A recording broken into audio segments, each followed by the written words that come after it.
Semangat pagi, salam sejahtera buat kita semuanya. Kesempatan hari ini kita kembali berjumpa dalam pembelajaran biologi, yaitu masih di Kingdom Animalia. Nah, pada hari ini kita mengulas bagaimana hewan Coelenterata. Jadi Coelenterata itu dari dua istilah, coelom dan enteron.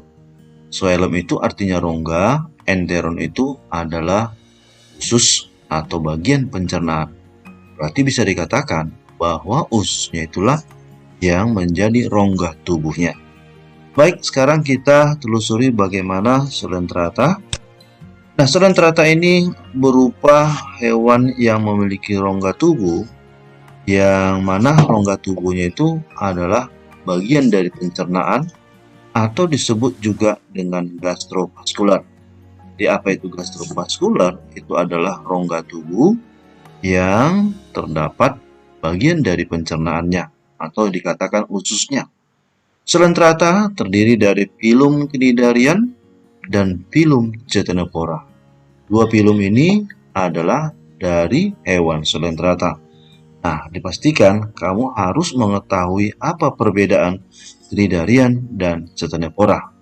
Oke, sekarang kita lihat bagaimana gambar contoh cnidarian. Nah, ini dia. Kemudian hewan Ctenophora, yang inilah dia. Nah, sekarang coba kita lihat sebagai video mengenai filum Coelenterata, tepatnya filum cnidarian. Welcome to Moo Math and Science. In this video, I'd like to talk about the phylum Cnidarians. Cnidarians are invertebrates that are famous for stinging cells, and they have radial symmetry. Let's take a look at probably the most famous cnidarian, the jellyfish.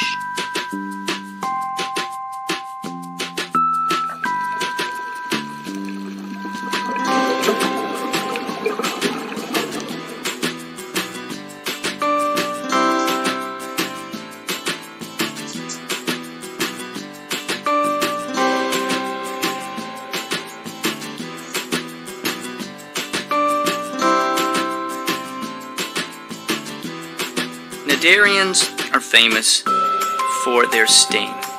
However, some do have a sting in which they inject venom, and others entangle their prey with sticky hairs or tentacles. Here's what a harpoon would look like from a cnidarian with a stinging cell. There are two main types of cnidarians. The medusa have their tentacles hanging down. Let's take a look at a medusa.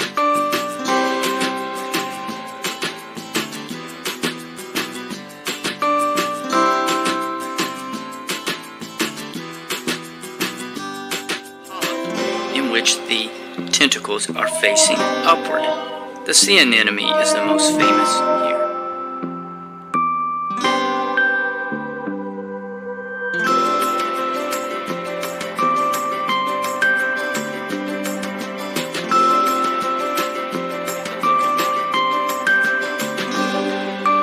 Cnidarians move by jet propulsion inside their bell. And what happens is that it allows them to propel themselves forward. Not real fast, but it works. Sea anemones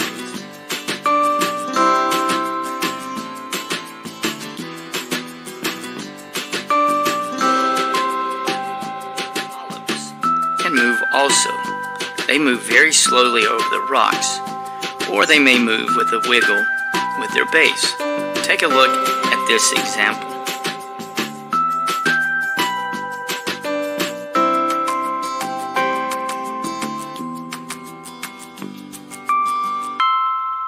Cnidarians do not have a central nervous system, but they do have a very crude nervous system, or a nervous net. Cnidarians can reproduce both sexually and asexually, and with asexual reproduction, they bud or they divide into a new organism. Here's an example of one life cycle. There are your cnidarians, the stinging or sticky animals. They sometimes run your visit to the beach. And thanks for watching. Moo Math uploads a new math or science video every day. Please subscribe. Oke, jadi sudah kita lihat bagaimana keanekaragaman dari Cnidarian. Nah, sekarang kita ulas bagaimana deskripsinya. Filum Cnidaria memiliki ukuran tubuh 5 mm sampai dengan 2 meter. Jadi bisa kita bayangkan 5 mm, dan ternyata Cnidarian itu tidak selalu berukuran besar. Ternyata ada yang berukuran kecil, dan besarnya mencapai 2 meter. Nah, filum ini adalah hewan yang hidup di perairan dangkal, terutama di daerah lautan. Namun ada juga yang hidup di air tawar, itulah hidra. Bentuk tubuh adalah radial simetri, yang artinya sumbu tubuhnya memiliki banyak, dan ini menunjukkan bahwa tubuhnya tidak memiliki bentuk yang teratur. Rongga tubuh berupa alat pencernaan atau dikenal dengan gastrovaskular. Jadi istilah gastrovaskular itu dari kata gastro adalah lambung atau pencernaan, vaskular adalah transportasi. Berarti gastrovaskular ini berperan dalam hal pencernaan sekaligus transportasi. Hewan ini tidak memiliki organ, masih memiliki jaringan, dan sistem sarafnya masih bersifat sederhana atau sering disebut dengan saraf difus. Dan hewan ini memiliki tentakel, dan tentakel ini dilengkapi dengan alat penyengat. Itulah yang disebut dengan nematosid. Jadi bisa dikatakan bahwa Cnidaria ini adalah hewan penyengat. Nah, seperti yang sudah kita lihat di video tadi, bahwa hewan Cnidaria ini dikenal dengan ubur-ubur. Masa hidup ada yang bersifat polip, yang artinya melekat di dasar perairan, dan ada yang bersifat medusa, dan bahkan ada gabungan dari polip dan medusa yang membentuk siklus hidup. Kita lihat gambar bagaimana Coelenterata yang bersifat polip. Nah, ini gambar dari Coelenterata, yaitu bersifat melekat di dasar perairan. Sedangkan yang di sebelahnya adalah Coelenterata yang bersifat bergerak aktif, lah jelly atau dikenal dengan ubur-ubur. Lalu jika kita lihat dari segi morfologi atau anatomisnya, dilengkapi dengan tentakel, lalu ini adalah gastrovaskular, dan ini merupakan bagian dari gastrodermis. Nah, hewan ini memiliki dua lapisan, itulah ectoderm dan endoderm, sedangkan lapisan tengahnya masih berupa mesoglea, belum lapisan sebenarnya. Makanya hewan ini disebut dengan hewan diploblastik. Nah, lalu kita lihat bagaimana mulut. Ternyata mulutnya ini berbarengan dengan fungsi anus. Jadi, mulut dan anus ada pada lubang yang sama. Lalu hewan Coelenterata atau Cnidarian ini tubuhnya terdiri dari 3 lapisan. Lapisan epidermis, tersusun atas sel berupa sel otot yang berguna untuk gerakan, terutama pergerakan tentakelnya.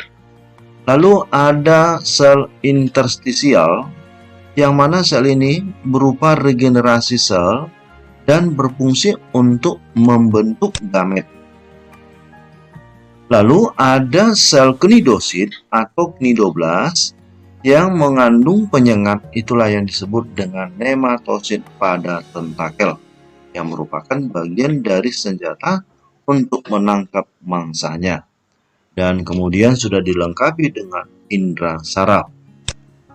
Lalu lapisan tengah adalah mesoglea, belum disebut dengan mesoderm, karena pada lapisan ini dijumpai berupa bahan gelatin, yaitu bahan yang bersifat jelly dan tidak mengandung sel-sel, dan tidak ada sel-sel yang aktif untuk penyusun tubuhnya. Jadi hanya berupa lapisan gelatin.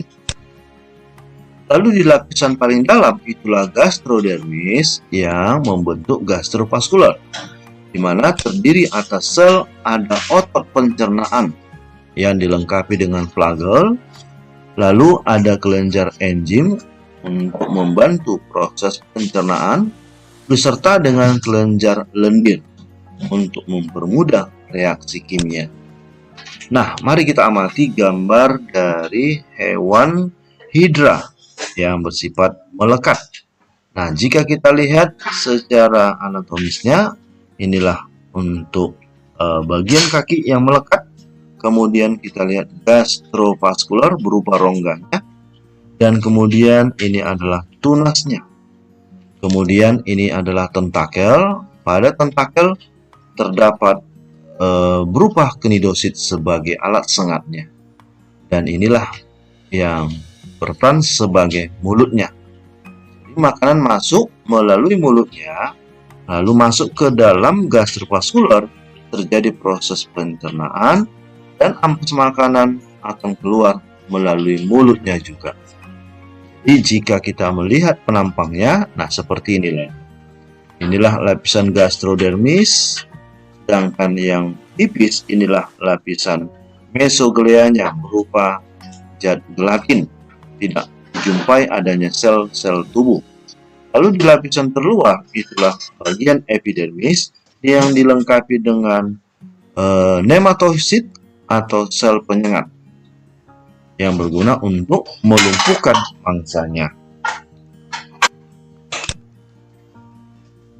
Nah, jika kita ambil salah satu dari alat sengatnya, yaitu berupa knidosit, nah kita lihat ada berupa kapsul yang mengandung berupa benang, dan benang ini bisa akan memanjang untuk menyalurkan racun pada mangsanya. Dan pada knidosit terdapat inti sel yang mengatur kerja dari knidosit. Nah, bagaimana pencernaan? Pencernaannya adalah berupa pencernaan yang sederhana. Di saat makanan masuk melalui mulut, maka makanan tersebut akan sampai ke gastrovaskular dan tidak dilengkapi dengan anusnya. Jadi pembuangannya melalui mulut. Tidak memiliki alat pernapasan, sehingga pernapasannya langsung dengan permukaan tubuhnya secara difusi, yaitu dari konsentrasi tinggi ke konsentrasi rendah. Nah, bagaimanakah cara berkembang biak? Ada secara aseksual, ada juga secara seksual. Kalau secara aseksual, tentu dengan menggunakan tunas yang saat polip atau saat melekat dan memiliki daya regenerasi tinggi. Artinya, jika potongan tubuhnya ini lepas, maka akan membentuk individu baru. Nah, kalau secara seksual, masing-masing membentuk gamet saat medusa. Jadi di saat medusa itu adalah saat menghasilkan gamet atau masa generatif. Dan kembali aseksual, sehingga perkembangbiakannya melibatkan dua fase, ada fase aseksual, ada fase seksual. Itulah namanya metagenesis. Nah, sekarang kita perhatikan bagaimana klasifikasi cnidaria. Klasifikasi cnidaria dasarnya itu adalah bentuk dominan dalam siklus hidupnya. Artinya bentuk tubuh yang memiliki usia yang lebih lama. Itulah dasar klasifikasinya, dan dilihat bentuknya itu mirip seperti apa. Oke, kita lihat yang pertama. Hydrozoa adalah hewan yang mirip seperti tumbuhan. Nanti akan kita lihat bagaimana bentuknya. Nah, ternyata mirip seperti tumbuhan. Lalu masa hidup adalah masa polip dan medusa. Ya, ada yang polip dan ada yang medusa. Nah, contohnya yaitu hidra, Physalia, dan Obelia. Nah, sekarang kita lihat bagaimana gambar dari hidra. Inilah hidra. Yang tampak di sebelah kiri adalah hidra yang sifatnya polip atau melekat. Nah, sedangkan yang di sebelah kanan adalah bagaimana bagian tubuhnya. Nah, mulai dari tentakel, mulut, lalu hipostom, lalu disertai dengan alat kelamin jantan yaitu testis, kemudian ada tunas, dan selanjutnya ada ovari alat kelamin betina. Dan ini merupakan dasar atau kakinya yang melekat di dasar perairan. Nah, jadi dengan melihat organ reproduksinya yang dilengkapi dengan testis dan ovari, maka hewan Hydra ini adalah hewan hermafrodit. Nah, ini adalah Physalia. Di bentuk tubuhnya yang hampir mirip seperti ubur-ubur yang memiliki tentakel yang berukuran panjang. Nah, inilah secara anatomisnya, keterangan gambar. Inilah bagian tubuhnya sebagai pelindung tubuhnya dan dilengkapi dengan tentakel yang lumayan panjang serta disinilah penghasil gametnya. Oke, lalu yang berikutnya adalah Obelia. Kita perhatikan hewan Obelia ini ya mirip seperti tumbuhan juga, sama seperti Hydra. Namun ada perbedaan dengan Hydra, di mana Obelia ini memiliki sifat metagenesis. Mari kita lihat bagaimana siklus hidup dari Obelia.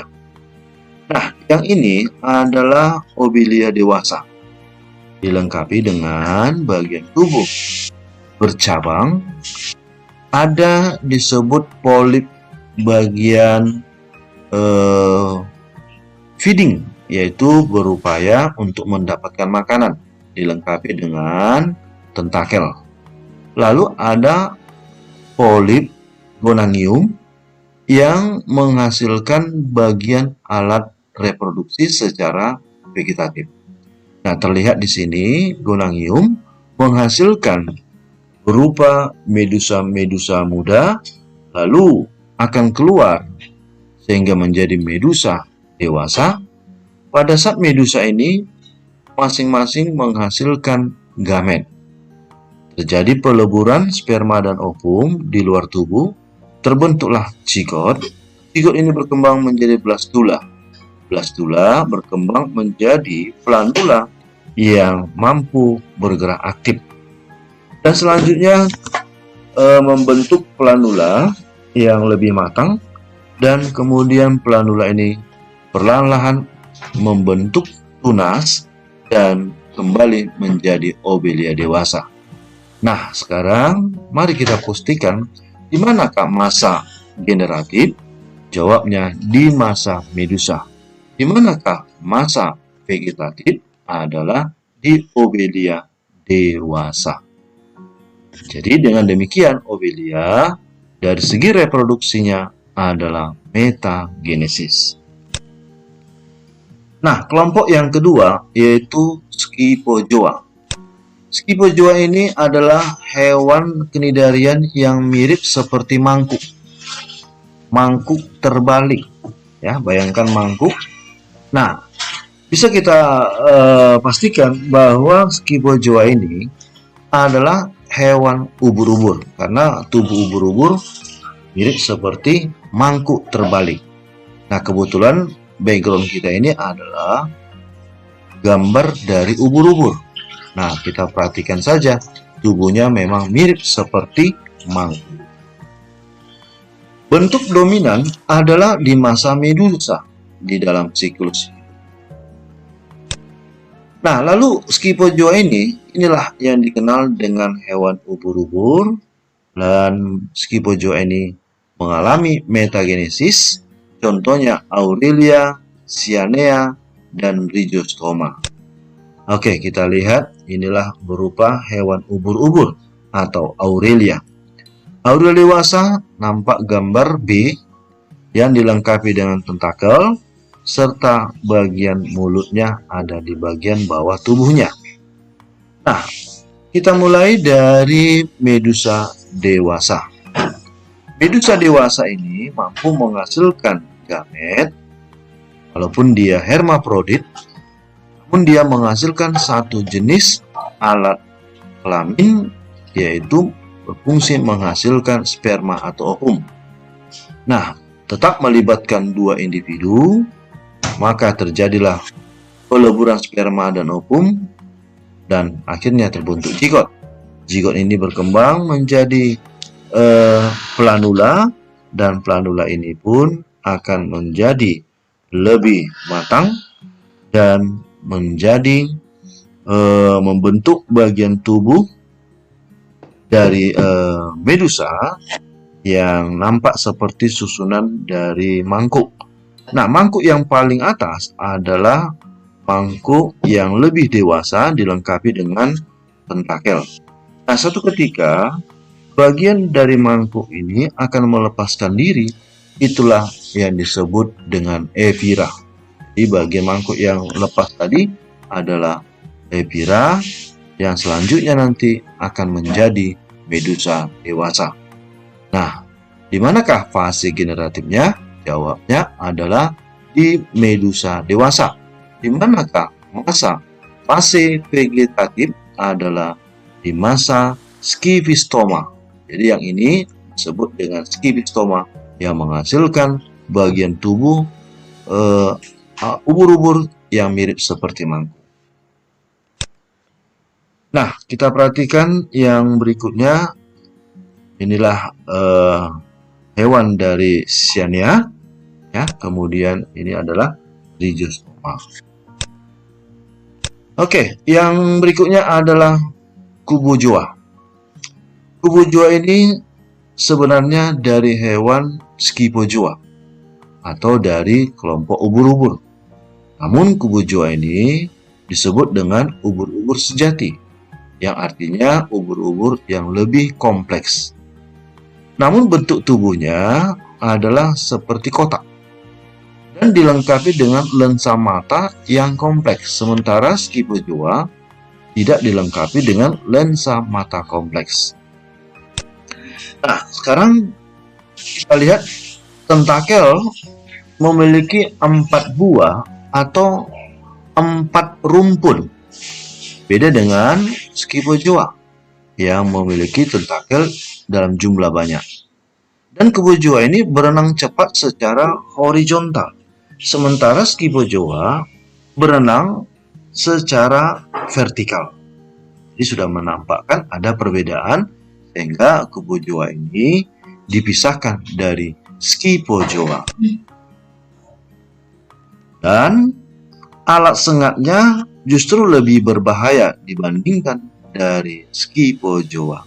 Apa contohnya? Itulah Chironex flexuria. Nah, seperti inilah gambarnya.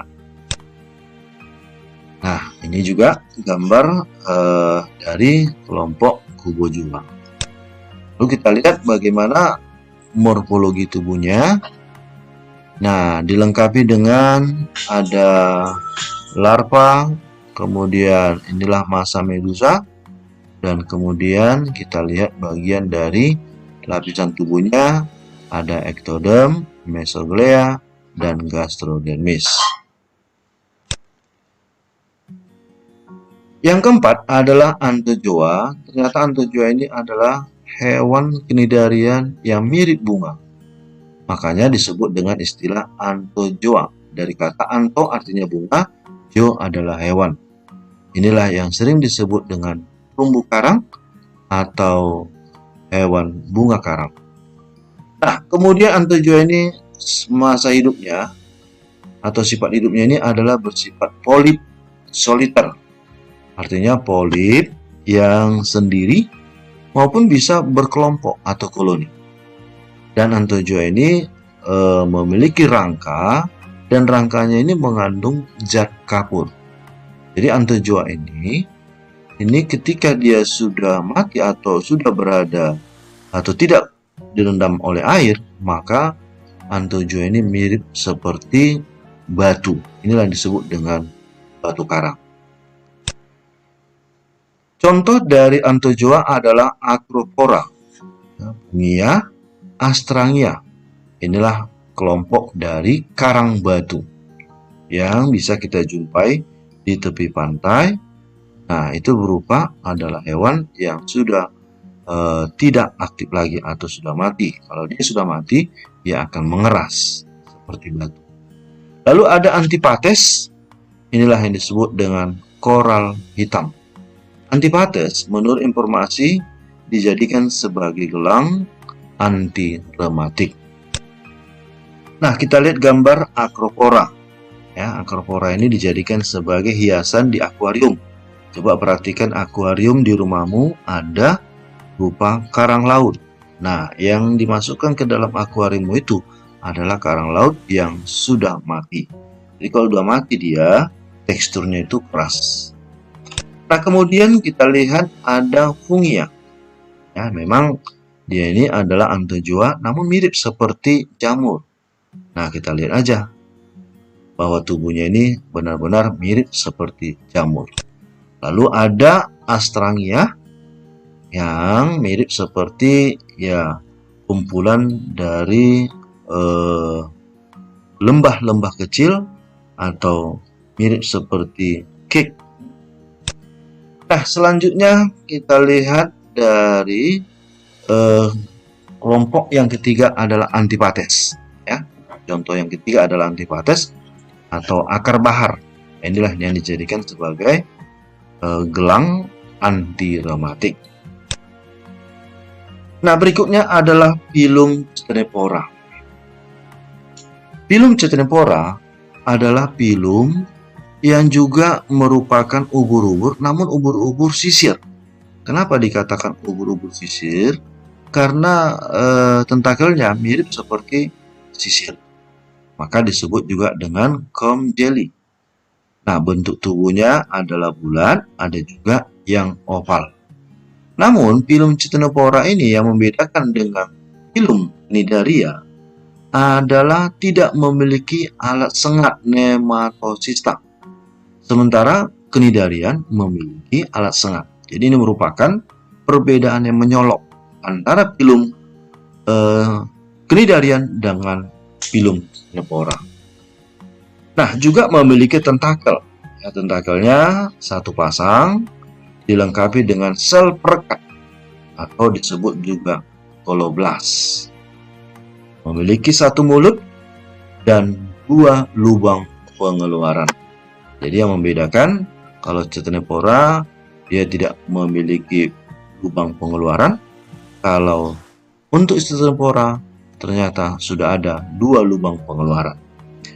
Pilum ctenepora terdiri dari dua kelompok, dua kelas, itulah tentaculata dan nuda. Perbedaannya, tentaculata memiliki tentakel yang jumlahnya sepasang berukuran panjang. Contohnya Mertensia ovum. Sedangkan nuda tidak memiliki tentakel. Contohnya Neiscordigera. Nah, inilah berupa gambarnya dan inilah bagian dari tubuhnya.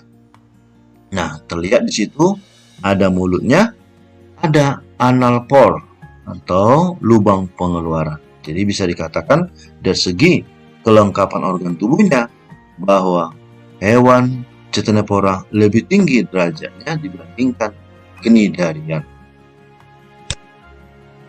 Nah, inilah contoh untuk dari ctenepora. Ya. Oke, untuk melengkapi bagaimana hewan ctenepora, mari kita lihat video tambahannya.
Oke, itulah merupakan video tambahan mengenai Titanophora. Jadi saya akhiri, inilah merupakan pelajaran kita tentang Phylum Coelenterata. Semoga pelajaran kita ini bisa bermanfaat buat kita semuanya. Terima kasih.